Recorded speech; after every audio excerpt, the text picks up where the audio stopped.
guys, it's that time of the month again where I share my reflections, experiences, favourites and just generally what I've been up to, hopefully most of which you'll be interested in. There's gonna be a little bit of June mixed in as I didn't do a June reflections video, and to be honest the 2 months feel a little like they intertwined with each other. Initially I hadn't felt like doing reflections this month purely because I feel a bit as though I'm a record at the moment, sort of trapped on the same tune. Chronic pain, navigating life, blah blah blah blah blah. As previously stated, I'm feeling uncomfortable repeating myself because in honesty it's boring for you guys as much as it is for me in some aspects, I would imagine. However, I'm continuing to push through and honour this process that is you know, clearly still going on, trying to make sure that I remain conscious within it as to why it's occurring emotionally, and sharing a little within reflections can help me gain some further insight into creating space and the healing. I'm very passionate about following the actions of the words that I may offer to others as well, but you are more than welcome to skip this little bit and it won't be long. To encapsulate the last few months briefly, there was a significant amount of emotional heaviness that I experienced amidst the beautiful things. I didn't feel it was equally balanced until July came in, sort of a week into July maybe, and during June I really undertook a lot of breaking open and being incredibly honest and vulnerable with my partner, and a bit later on my stepmum as well, in order to let some of that emotional pain come out, which I was aware that I had just decided to hold on to because I knew that there was nothing that anyone can do about it other than listen. And of course, being heard is actually incredibly powerful medicine. I don't deny that. I'm just letting you know how my brain works sometimes with myself. Isn't that the way that we often can do better for others than we can for ourselves? And I try and rein that back and make sure that I am not a hypocrite. But more than being heard, for me I found a relief in the action of letting go and sharing the words so that they were real outside of myself. That was mostly June. July lightened up and there was a lot more balance to July. There were a couple of challenges, and predominantly this was a trigger that I experienced, and it did feel like a trigger. I definitely feel that it equates to that particular wording because some people who are close to me, they had shared some thoughts and opinions and perceptions about my situation across the last 3 years in particular, and difficulty understanding. There was some disbelief shared, in honesty, of my pains or conditions or, you know, various things. And disbelief is a huge part of my childhood healing, so I do recognise it as an incredibly sore spot for me. And from a place of ego, when that happens, if I don't catch it, I find it a lot easier to whip back into myself even more. So share less, speak less, silence the pain further, push my body harder. And that whole process really reminded me of the knowledge that grieving isn't linear, and I need to challenge those expectations and acknowledge that it's really hard to get over these changes and the pain that my body is experiencing every day. Physical pain, just to be clear in case you're new here. And I'm still grieving the loss of my healthier self and all that that used to encompass. I do make the most of what I have, and I seek gratitude, love and thanks regularly, because I think that that's very important and it's very grounding, and I find it very healing, and it's definitely an equal part of that process, but sometimes it's just fucking difficult. And you know, in June it was just fucking difficult, and then a little bit of July. But wouldn't it be amazing if healing and grieving were linear? Wouldn't that be lovely and easy? So that was my month. But as I say, there was a lot more uplift and a lot more balance within July. And thankfully, I have some lovely things to share with you about my month. It's kind of deck heavy, and I'm not even sharing, of course I'm not sharing all that I've used, because I read for others, I read for myself, I use lots of decks when I read for whoever, and I have tried to pare it down as best as possible. I'm going to share some things that I've been up to study-wise in the background, and then just some of my other bits and pieces. So if you have made it to here, thank you for listening, and let's get on with this. First up, we have my gorgeous and very much cherished medicine cards. One of the things that I have done several of in probably before June, and then I did another chunk of them in July, was animal readings for other people. They seem to be my most popular reading at the moment, away from tarot, which is really interesting. And I realise that I don't often show this deck in my favourites, and it's because it's so much of a given that sometimes I forget, to be honest, and other times I feel a bit bad just kind of showing you guys the same thing over and over and over. But animal medicine is part of my daily practice. I don't ever foresee that changing. It's just such a big part of my experience and the way that I interact with my craft and various other things. So this beauty has come out a lot in the last couple of weeks, especially because I released something that I'm really excited about. It was really well received, and I do have to apologise that I didn't give you guys who are only on YouTube a heads up. I spent so much time deciding how I would lay this thing out and whittling away behind the scenes and letting people know on Instagram that, in honesty, I did simply forget.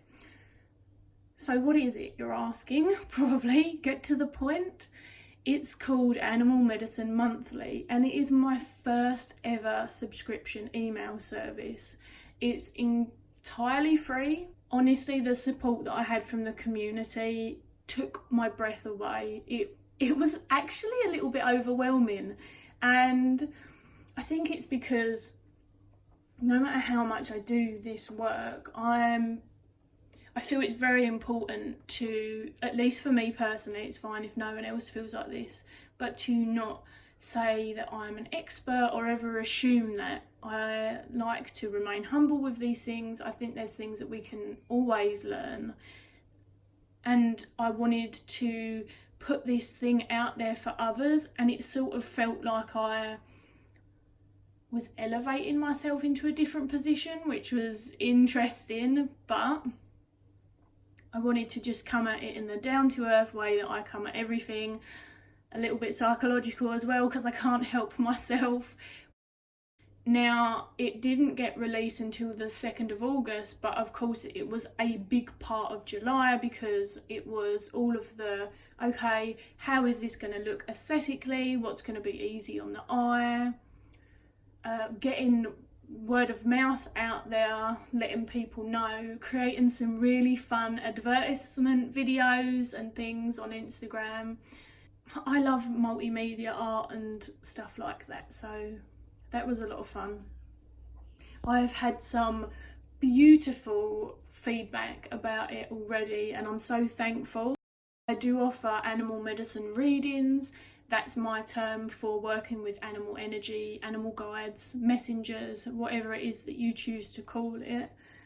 And what the reading is it's more of a general card for everyone to engage with in whatever way that they wish to. What I was explaining to people is my readings are more personalised and go into more facets of the animal, or have some of your guidance depending on why you might be coming for an animal medicine reading. But in the grand scheme of things, I find it very hard to pare things down and not give 110%. So it was still quite a meaty email, and if it's something that you're interested in, then if you go on my website, on the various options up on the top, it should say somewhere subscription, and you can sign up for free and you'll get the next one. Next we have the Brainy Tarot. I don't know if this has been on my channel yet or not. I'm working with this deck at the moment through a journal alongside the Wild Unknown as a creative project. That did have some gaps in it, but I am still doing it. One of my promises to myself was that I didn't expect a specific timeline, and to be honest, I probably have had 2 very, very busy weeks with client work and life in general, but I'm hoping to get some done today after recording. I've been spending a lot of time getting to know this deck. So whilst I have been using it for the journal with the Wild Unknown, I've wanted to dive into this on its own as well. I've been using it a lot on Instagram for my pick a card readings, but really I'm just diving into this as much as I possibly can and really loving it. I'm looking forward to reviewing it, but it probably won't be for a good couple of months yet because there's so much to sink your teeth into. I feel like the deck and the book are 2 completely different entities to me. They feel very different, and I engage with the deck in a very separate way from some of the book. I really love the explanation of the animals and what we're seeing and the fauna and why. That is my favourite thing about the book, but this deck is such a welcome part of my collection. I really enjoy the choice of keywords. They're so different, some of them, to what we usually see on other keyword decks, and I just find it a very emotion and thought-provoking nature deck. This is my ever-cherished Medicine Woman deck, and Medicine Woman Tarot, sorry. And this has been out a lot because it is one of my soul decks, it's one of my oldest decks, and it's a very healing, deep, cathartic storytelling deck for me. Because of how my months have been, it's one that I have found myself returning to. Feels very earthy to me, whilst the colours might not look that way. So this has been out lots and lots and lots, and it is forever just such a beautiful deck. I think that this deck has allowed me a flexible structure within tarot where I can pull from many, many things and not feel confined to one aspect or to one specific way of reading. I really value this deck for that. As I say, it's very deck heavy this month, and whilst I'm quite comfortable with my video being longer, I try to make it a little more bearable for you guys. Here I've got these 3 decks together because I have been using them together a lot. This is the Wooden Tarot, the Earthbound Oracle, and then the Compendium of Constellations, which I finished the book for my personal research as to the myths behind the constellations, and have really been diving into this. Also with the Mesquite Tarot quite a bit. The Wooden Tarot is another one that I have been using a lot for my weekly offerings, for the pick a message on Instagram, and it's just another deck that is nature and earthy based, minimal, and yet it's really, really just a wonderful connection. It took me a while. When I got this deck, I did some study of it, and then I left it for a little while and it sat in this lovely little space in one of my other altar spaces, and that was it. And then when the time came, I just found it immensely, I don't want to say easy to read, but you know, something just changed, as it does. And when that happened, this has been a complete treat to work with ever since then. I like that the bones and things like that can add so much to the message as long as you know what they are, so it does kind of take that little bit of exploration. The Earthbound Oracle is just one of those decks that works with every deck. It's fantastic. I will often, if I'm not using it with tarot, pull 3 cards from it though, because it builds more of a narrative. You can certainly use 1 card, but some of them feel like they lend themselves more to a single pull than others, and for me, I like the conversation. And then finally, the Compendium of Constellations. I know this mess is probably driving everyone else crazy.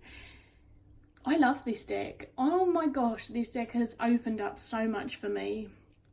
My love of Greek myth, it was so great to come back to it, and it's not just that the aesthetic is beautiful, the keywords, absolutely a brilliant variation of balance, light, shadow, in between, words that can go one way or another.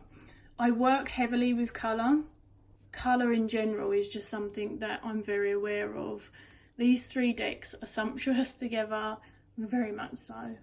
This is a really, really quick mention of Brian Froud's Fairies Oracle because, dum dum dum, Netflix is releasing a Dark Crystal prequel. Few things you need to know about me if you don't know them already.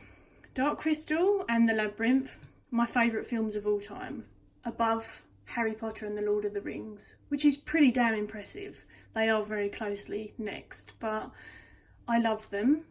I have loved fairies since a child. This to me feels like fae, but I do still enjoy the Victorian interpretations. And if I could have got the Victorian fairy tarot, I would have, but massively OOP, and it's just one of those things. But anyway, I also love Brian Froud's artwork. His way of perceiving things, his use of colour, lines, all of it, so good. I am very passionate about puppetry, animatronics, and whilst, you know, CGI is very impressive and it is an art form, of course, there's something for me about that creation of the art in a very physical way. So when I found out that Netflix were doing a prequel with the Jim Henson Company and that puppetry is being used, I was just so excited. I have been really enjoying the videos on Instagram. There is an official Instagram page. If you love the Dark Crystal, I feel like we're not going to be disappointed by this, but we shall see. But yeah, my dad and I are very, very excited. So I thought I would share some love for one of my other favourite decks. This is the mass market edition, so quite newly released version of the Surco Tarot. And you can see the back's got this very pastel design. It's the How to Deal Tarot, that's what it's called, but it is the Surco Tarot. This is kind of a really quick honourable mention because it cost £15 and I wasn't expecting much, to be honest. It's not kind of my usual art style, but actually this has been blowing it out of the park for me in personal readings. Half of the time on Instagram I'll do a lot of shared readings and offerings and things like that, and so I will do my own readings behind the scenes. And I've been using this and it's really pleasantly surprised me. It's such an interesting deck and I must review it. I promise we're nearly done. This is a new deck in my collection. This is Bird's Oracle deck. created by Jessica Blaine Smith, and the illustrations are by Mia Emily Freeman. I have really wanted a deck with a rock dove, or aka pigeon, as many people know them, in, and this bird deck delighted me because it does have one. I need to find it now for you. You can see that there's no keywords, which I love because it means that you can work with this deck in any way that you choose. The book is a lovely addition. It's a really personal account of Jessica's connection to the birds, or even just going out to where they live and they reside and looking for them and how she perceives them. Here we go. When I get the opportunity to add an animal to my deck collections that I feel like I have a particularly strong connection to, then if I get the chance I do that. And I love pigeons. I'll talk about them another time. I love the layout of this deck, all the aesthetic stuff, but more importantly the selection of birds are really varied. Feathers have been a big part of my practice recently, a big part of adding things to my altar to engage with animal medicine even further. Not that you need it at all, and I will be doing my animal Q&A as soon as I get another chance. Now, this is probably confusing for you because you're looking at this and you're like, well, this is your altar. This one remains pretty much how you see it all of the time. I have a working altar, I set it up, I have various things at it. I have my feathers, crystals that I'm working with, etc. And then I pack it away when I need to and then get it all back out. It's difficult at the moment, but it works. My clients have to come through this room where all of my decks and my altar stuff is, so I have to be a bit careful. But a couple of the other bits that have been my favourites this month. This is a magpie feather. It's probably not going to show you because the lighting in here sucks.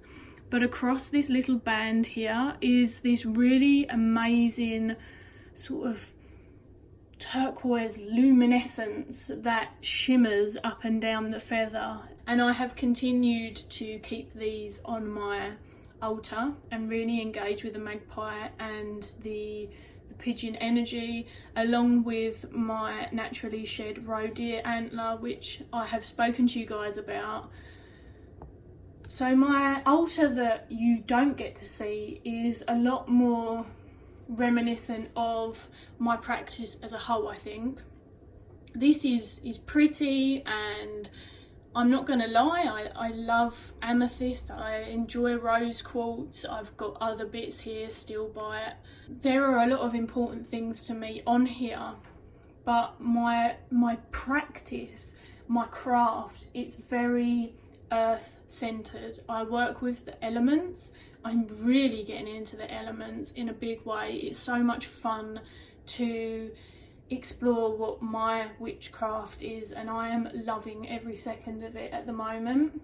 And so I'm bringing earth in. I've got a bag of dried moss that's from our garden. I've got my feathers, I've got my antler. I'm doing little rituals that I crafted myself, so whether they're anyone else's version of a ritual is neither here nor there, but it's been so much fun. One of the things that feels like it kind of aligns with this, so I'll mention them now, is I've been anointing myself or diffusing these two particular oils at the moment. So frankincense and rosewood. When I was looking at rosewood, it was actually saying that it's very good for muscular pains and stress relief as well. So this is one that I've also been putting in my bath. These are pure oils. Obviously when I'm using them for various things, they're getting mixed. At the moment they're getting mixed with sunflower oil because it's just what I could get at the time. I have sensitive skin and mine's fine when I'm doing this, but yeah, frankincense and rosewood, lots and lots and lots, along with my dear friend's Aphrodite oil, which I don't work with goddess, although I am learning a lot about Aphrodite in some of my Greek explorations, which is fun. But she didn't, it was really interesting, she didn't have the anointing oil that I was looking for when I went, and for some reason I was really called to smell this one still, and I love it.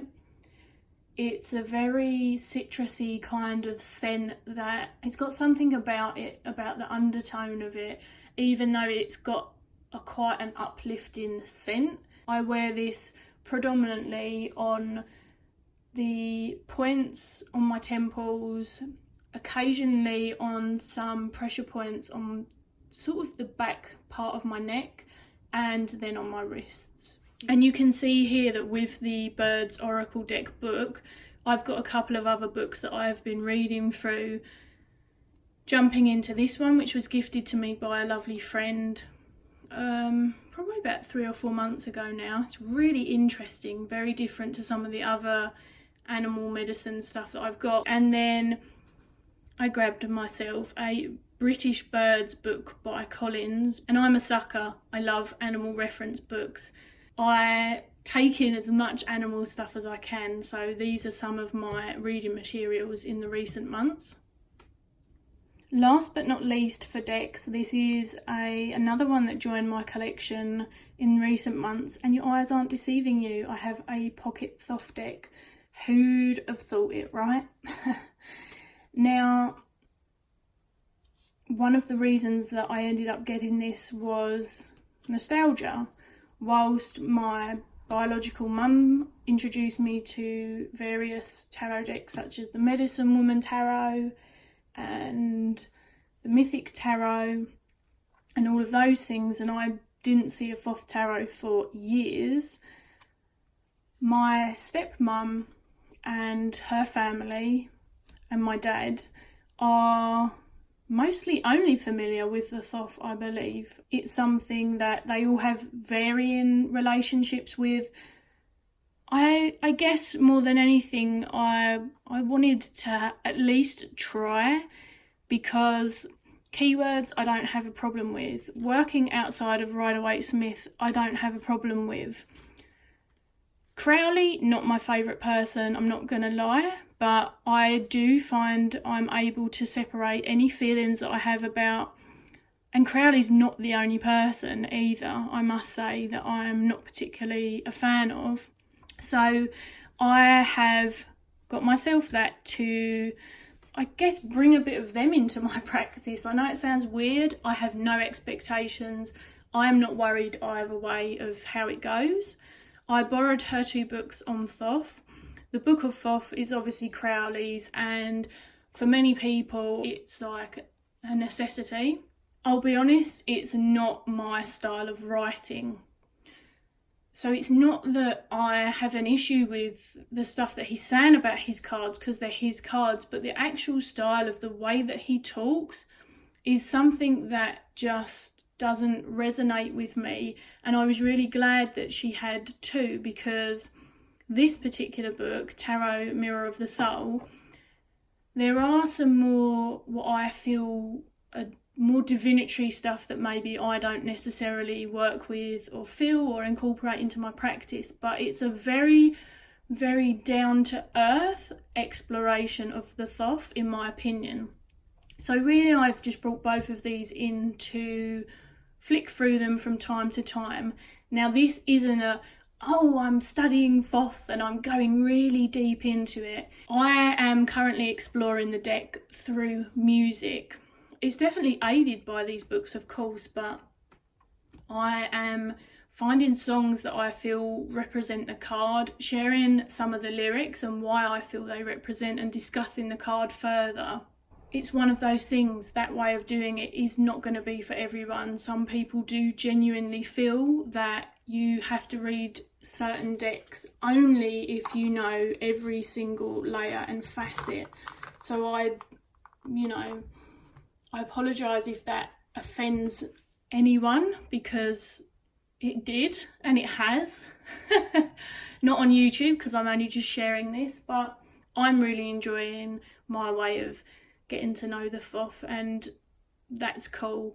to be honest, there's so many other studies that are going on in the background. I was never going to take on anything in a really big deep dive, because it's very easy for me to do too many things at once and then spread myself too thin. And I want to predominantly focus on my psychological studies into tarot, because you guys know I like the mix of the two, and also my current creative expression through the Wild Unknown and the Brainy Tarot.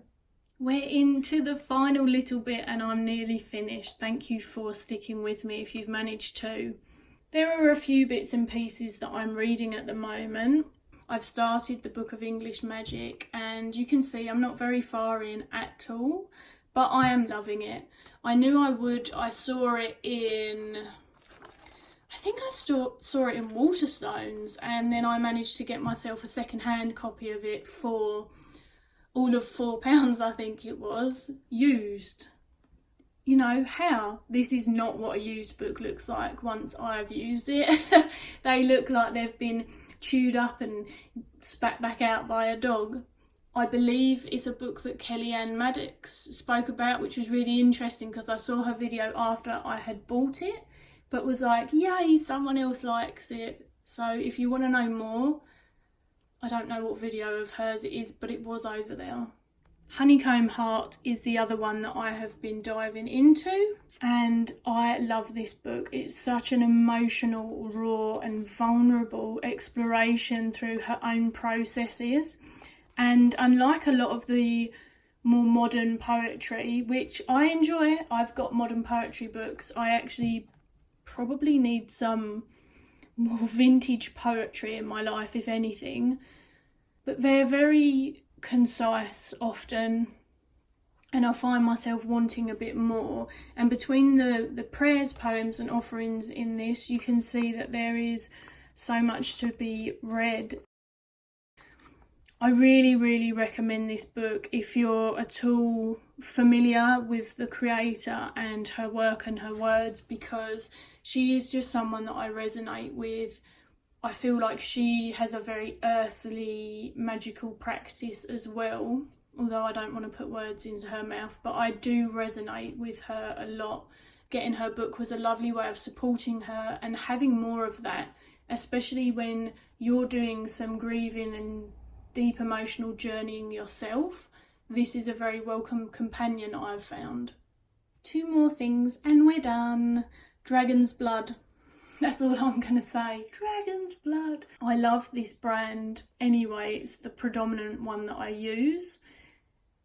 They're very, very powerful scents, and Dragon's Blood has just been bringing something into the atmosphere for me that I've been really appreciating in the last couple of months. So it has been the only incense that I have used. Otherwise I've been anointing things and myself with the oils, but Dragon's Blood, if you've never smelt it, check it out. It's a very, very deeply aromatic smell and it is delicious. And finally, for my nerds out there, now, I was a big gamer. I loved World of Warcraft. I lived for World of Warcraft. I miss it so much. It's actually quite an emotional thing, which probably sounds really ridiculous, but it is one of the things that was a big hobby of mine. It was a lovely world to dive into away from everything else. It's very fantasy-like. People that used to play with me, they used to laugh because I'm just so obsessed. I'm always a night elf. I love their race so much. And of course it took me into that magic of being able to be a druid and being able to shapeshift. And as I can't sit, playing at a computer is impossible. Trying to play it standing, not plausible. I've tried it. My partner got me a Switch last year, because I've always been a Nintendo fan.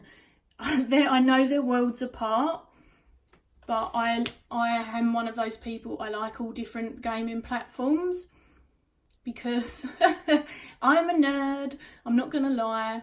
My dad is an avid gamer, my partner's an avid gamer.